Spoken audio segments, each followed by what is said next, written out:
Hello and welcome to our show. I'm Carla. And I'm Ariana, and we are students of Leuphana University in Lüneburg. And we've been living in this city for quite some time now. Although Lüneburg is a small town, it has loads of activities and events that you can participate in. And today we are going to take you on a small treasure hunt through our city. As you can see, here's an empty chair. It will be filled by some studio guests soon. Yeah, so now to our first stop in this treasure hunt. This stop is going to take us into the buzzing world of flea markets. We as students are always up for a bargain, and flea markets can always give you the opportunity to get your hands on things that you need for a pretty decent price. And even if you don't need anything, they present a great opportunity to get in contact with people, just hang out with people. And of course, they present a sustainable opportunity to alternative to shopping. You can often come across second-hand sellers and flea markets while walking the streets of Lüneburg. Today, we're at the Süßwiesen flea market to explore why these markets and the second-hand shopping culture are so beloved, especially among the younger people. We asked Delil Barulay, a seller here, why this trend is flourishing. From a growing awareness of sustainability to fashion trends, he shares his perspective on the appeal of second-hand shopping. Hi, my name is Delil. I'm 26 years old. I'm studying law here in I study law here in Lüneburg. I come from Frankfurt, and I studied there before. And I already started there to get into second-hand fashion to earn some money on the side, and that's primarily how I got in there. I think younger people start to get interested into environmental issues. They start to recognize that the climate is changing and that we need to take care of it. And I also think that it's getting more important because of the fashion, which is developing into that direction. If you look at, fashion celebrities, they all start to wear second-hand clothes because of the vintage look. So I think that's the reason why. Not only in Lüneburg but the whole world, second-hand shopping and a passion for vintage clothing have been on the rise. Delil, as a member of the student community in Lüneburg, also mentions the impact of growing interest in popular fashion brands' vintage clothing. Especially big brands, they have a massive influence. I don't know if you want to go to shopping and you find in shops of big brands vintage clothes, so the demand on it is increasing, and I think that's why there's a big role of it into that kind of terms.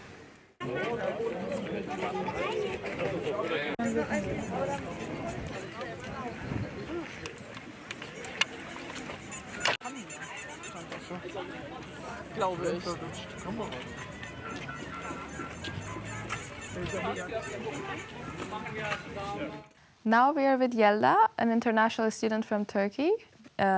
She was a member of the film crew that filmed this documentary for us. Yelda, welcome to our show. Hi, it's so nice to be here. So Yelda, tell us a bit about what the filming experience in the flea market was like. So I can say that the experience of filming in the flea market was really nice. There was a cozy atmosphere. People were really warm generally, and they were open to let us film the street that they're walking in or their stands, and they were really nice to talk with as well. And as an international student, are there any activities that kind of caught your eye or you enjoy the most doing in Lüneburg? So I'm originally from Turkey. I'm from Ankara, which is a big city, and Lüneburg is a small town compared to that, which I think is really nice, and it's like a breath of fresh air for me. It's really different. I like taking part of activities that are done in the nature in here, because it is just so green and so nice. I like going on walks with my friends. I like sitting by the lake. I like going on hikes, and I like doing things in nature in general. You mentioned Ankara there. So Ankara is a quite big city in comparison to Lüneburg. What would you say was challenging about coming to Lüneburg and finding events that you wanted to participate in? I can say that since I don't speak German, it was not so difficult, but like still a bit difficult for me to settle in.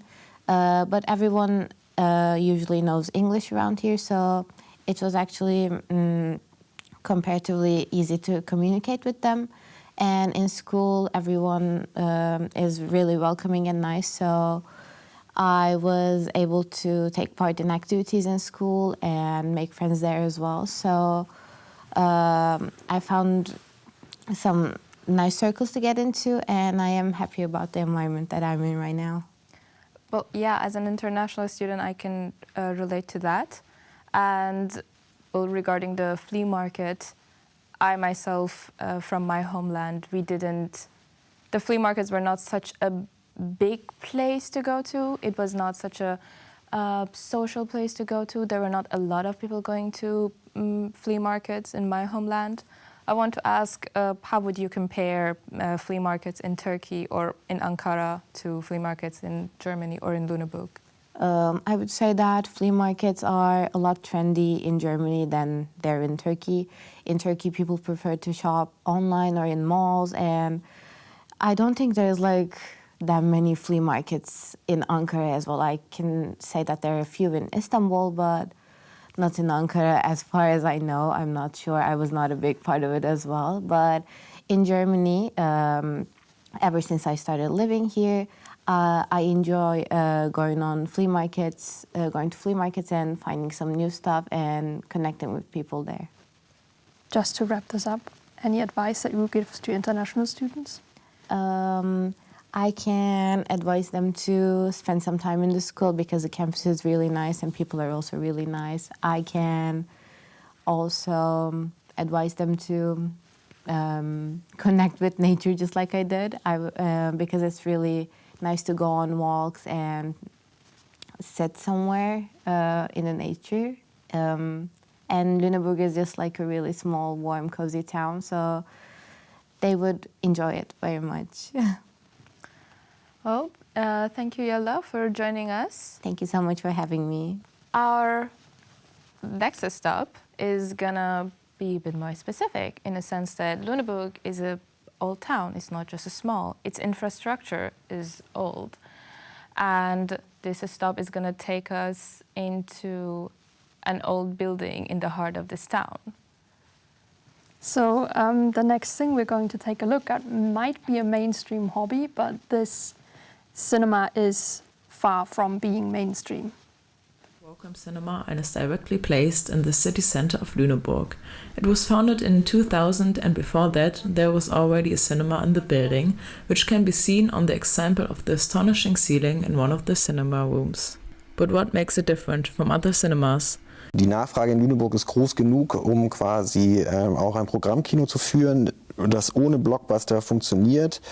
Letztendlich ist es immer ein wirtschaftliches Risiko und man muss irgendwie ein glückliches Händchen bei der Filmauswahl haben, wo quasi sich Filmkunst und halt irgendwie genügend Zuschauende irgendwie treffen, sodass es halt an sich funktionieren kann. Scala manager Kevin Beck explained that the cinema especially shows more unknown European films or German films who don't get shown in bigger cinemas. The Scala also organizes special screenings where guests can talk to the film directors and actors and exchange their thoughts. The well-curated program gets chosen by 4 people and is a mix between artistically demanding and entertaining movies. Blockbusters, as seen in big cinemas, are almost non-existent in the program.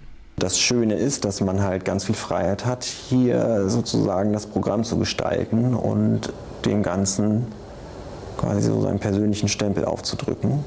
Und generell haben wir immer ein sehr nettes Team und das macht einfach viel Spaß. Und mitzubekommen, wie Filme sich auf das Publikum auswirken, ist auch immer wieder schön. Kevin Beck works at the cinema since 16 years and started working at the entry, where he had so much fun that he moved to the cash register, and his former boss offered him to start an official training in the cinema.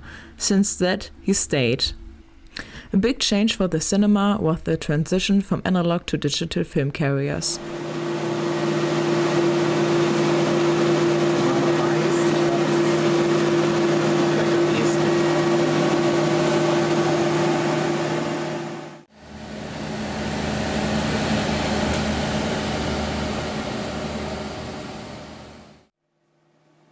The projectors were expensive and the profession to put analog film in was gone, but Scala manager Kevin Beck still looks back positive. Das Vorführen, tatsächlich habe ich noch gelernt, auf 35 mm vorzuführen. Das war natürlich was Besonderes, auch sehr stressig, gerade am Anfang, wenn man das noch nicht so gut kann. Aber das habe ich als schöne Erinnerung auf jeden Fall. Although the Scala is placed in the heart of Lüneburg, the small cinema room's personal exchange and 10-pick program definitely make it a hidden gem which is meant to be found. We were actually a part of the crew that filmed this documentary, and now we are here with Charlotte, who was the third member of this crew. And well, Charlotte, we all know that you actually have a longer history with Lüneburg and experienced the city for longer than we did as just students. So tell me about your experience in cinemas in Lüneburg. Yeah, so I actually grew up here, which is kind of uncommon for Leuphana students, I guess, to be a local. And yeah, I have a long history with cinemas in Lüneburg. Like, I've been here since I've been a kid, so I always visited the cinema, the Scala, and the other cinema. So I went there pretty often, and I would say, yeah, it kind of shaped me. And I actually wanted to be a movie director for a really long time. And that kind of changed over the time since I have different hobbies now. And yeah, so in the future, I want to go in the direction of like more social media manager, yeah. Do you remember any particular movie or show that sort of sparked your interest or connected you to the cinema and also to digital media, maybe? I remember, like, I went to a special screening once in the Scala, and it was the film Roads, which was in 2019. And yeah, in the special screening, there was actually the director, Sebastian Schipper. And you could talk to him after the movie, we could ask questions, and it was really interesting to have a more closer look to the movie and how it was made. And would you say these events that you experienced at Lüneburg, they shaped your perspective or shaped the way you grew up in Lüneburg? Yeah, I guess so. Like, there was always something to do. Like, I know that I could went to the cinema if I had nothing to do, and it was always a nice place to be, and the atmosphere is really amazing and homey. And you mentioned you wanted to become a movie director and everything. Did you choose digital media because of that, or was it just because of your new goal that is like social media creation and content creation? Yeah, I think maybe both. Mostly because of my new dream job, social media. But I think my history with cinema and movies also played a part with it. Yeah, I think we all had our own creative reason for choosing digital media because it's such a vast topic. Yeah, and it's such a broad field where you can really venture from programming all the way to filmmaking and really have very few limitations. Yeah, and especially I like the practical experience courses like we are in now, so it's really nice to practice on hand and yeah. Well, Charlotte, thank you for joining us. Thank you. Well, what we know for sure about the next stop is that it's about one of the activities that is very popular among students. And that would be the Lunatic Festival in this year for Leuphana students. It was one of the biggest things for them in this year. It's one of the biggest things in every year. What makes it so special is that it is organized by students, for students, and that one of the biggest aspects for festivals usually is booking artists, but in this case this is not the main or not the only concern. The Lunatic is a non-profit festival organized by students of Leuphana University Lüneburg. Since 2004, it has been focused on inclusion, sustainability and diversity on the university campus. This year, it also attempts to be more welcoming for disabled festival goers. I think inclusivity is in general really important. I think as a role to kind of make this festival inclusive, I've kind of seen that actually to be inclusive, it doesn't have to be like much, you know.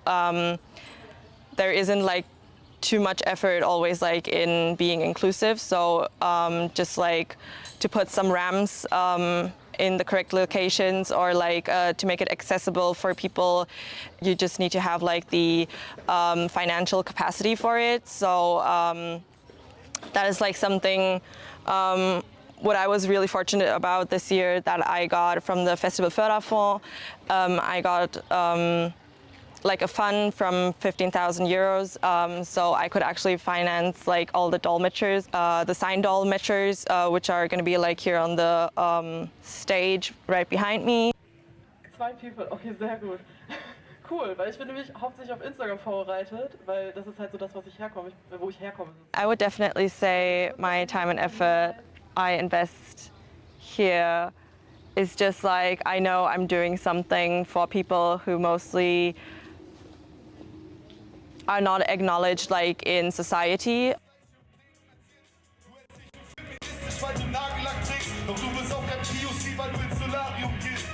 A disabled festival goer was willing to be interviewed to comment on the wheelchair-friendly measures. So I knew that the festival is generally very open and also tries to include all minorities. I noticed that there were ramps and accessible paths for disabled people. They also used cable ramps, which are probably commonplace at festivals nowadays. Some of these were still a little too steep for me, while others were perfectly accessible. Many times people at the festival approached me asking if I needed help or was looking for something, which was very nice. Inclusivity is something that always have to be actually there. It's so important, and like I said, it can change so much and so many lives and make it easier.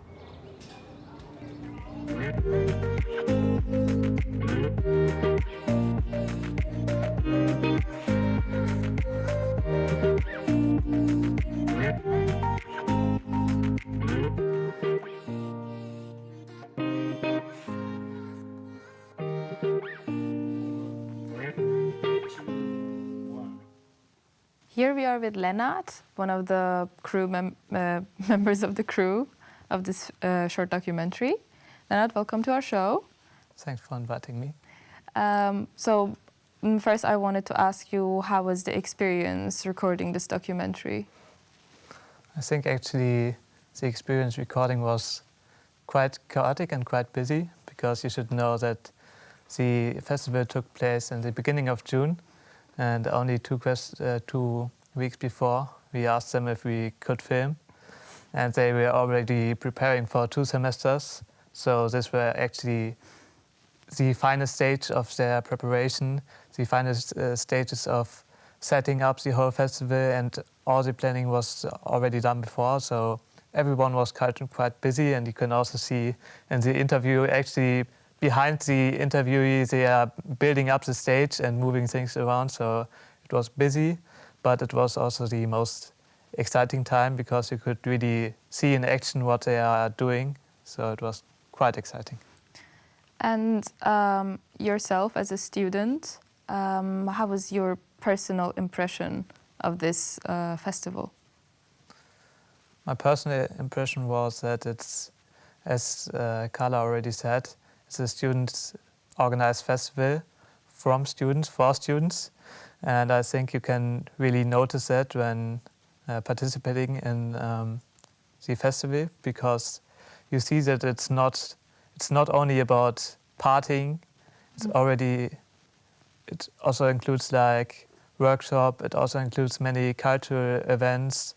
The artists are really special, really well chosen, and you can really notice that it's really for students, and people put their mind and their energy in this project, and it's not just for making money. So was that one of the reasons that prompted you to go there and actually film on the festival site?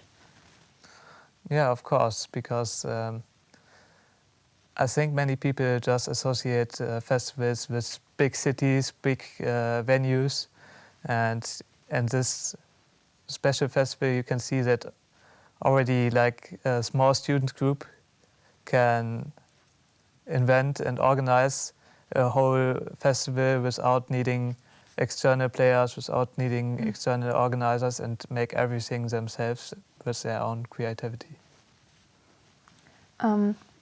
Aside from the Lunatic Festival, are there any other cultural events that you could recommend or that you like to go to in Lüneburg? I think it's hard to pinpoint specific events, but what I noticed after about 2 years living in Lüneburg is that the culture scene and the event scene is really diverse for such a small place. You can really see the student influence. There are many like indie bands, experimental events, where you can really see that these artists, they are already thankful when there are people hearing them, and they don't want more. So it's just an amazing experience with many different actors, from students to local residents, and you find really nice stuff. Well, regarding what you said about living in Lüneburg for 2 years, so you kind of know Lüneburg very well now, but do you have any recommendations for students that are going to come here or are already here but are very new? Do you have any recommendations of how could they find events? Yeah, of course, my experience is only limited to students because I'm a student myself. And my experience was, or my final recommendation for everyone is just be on campus, be active, walk around. And even though we are so digitalized now, actually the most common place where you can find events is still on a blackboard in the university, in the cafeteria. Walk around, hear what other people suggest. Maybe on the Mensa-Wiese, you can just find other people talking, and sometimes you can even participate in events that you didn't even thought about before. So even when you are not a student, you can still take part. Look up if they have music clubs, they have sport clubs, and you can just join, take part yourself, and experience everything. Well, thank you, Leonard. I think there were some very valuable tips in there. And now we're already at the end of our short treasure hunt. And we've definitely found some pearls, but there are more to find. We've learned that Lüneburg is an inclusive city. Yeah, so I think now that you've gotten a taste for what Lüneburg can offer, maybe you find yourself on your next trip somewhere around and visit one of the local sites that we showed you. Yeah, and thank you for being with us during this journey, and we hope you enjoyed it.